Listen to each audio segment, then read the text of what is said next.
rule number 7 is to fully commit to the team decisions and strategies. Get all the way on board with decisions that have been made. Even if you were the person not wanting to do it a certain way, if we've decided to go down that path, then you become a cheerleader for that path. So let me give a story about this. There was a small town back in 1991 in New Baden, Oregon, and they were a very musical community. And they wanted to form an orchestra, so they did, and they were able to attract some good talent. They brought in a first-year violinist from out of state, and they started getting a lot of acclaim because of how good this small little town was, and they were able to go, they got invited to play on stage at Carnegie Hall, which was a huge honor for New Baden, Oregon Orchestra, and they only got to play one song, so the conductor had to start a debate as to what they were going to play. And so they had done this very complex Beethoven symphony, and it showcased the talent of the first-year violinist that they had brought in. Most people wanted to do this, but a few people, they had done some pop concerts back in 1991, and Amy Grant's Baby Baby was #1 on the pop charts, and it was a big crowd pleaser, and so some people wanted to do that, and they had a discussion, which are we going to do? Ultimately, they decided to do the Beethoven. But the first-year violinist said, this is our only shot on Carnegie Hall. It needs to be a crowd pleaser song. So she went to the conductor and said, I think we need to rethink our decision. So they discussed it, but ultimately they decided to, well, no, we're going to do the Beethoven. So they practiced.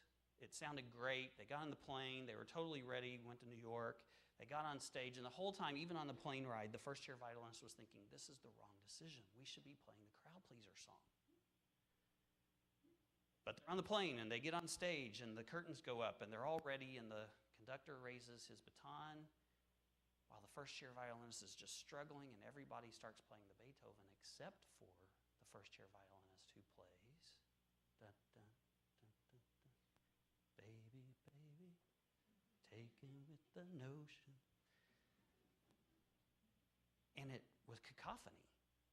It ruined the performance. And it wasn't because the first-year violinist hated the orchestra, hated the town, wanted to sabotage. It's because she so believed in her strategy that even though everybody else was going along one way, she was still fighting against it. And this is a fictional story. Who would do this? Who would sing Baby Baby ever?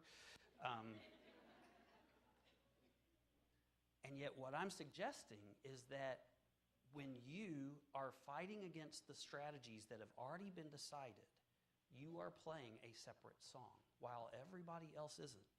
And you are ruining the performance. You are ruining our ability to meet that goal. Most of our strategies are going to work as long as everybody's really on board. But we have so many people still fighting against our strategies because they believe in their strategy. Yeah, and in fact, we've made a decision and something starts to go wrong on that strategy. And what do we say? Yeah, I told you that wasn't going to work. No, that's just a problem. How are you going to help make it work? Let's get it there. Ooh.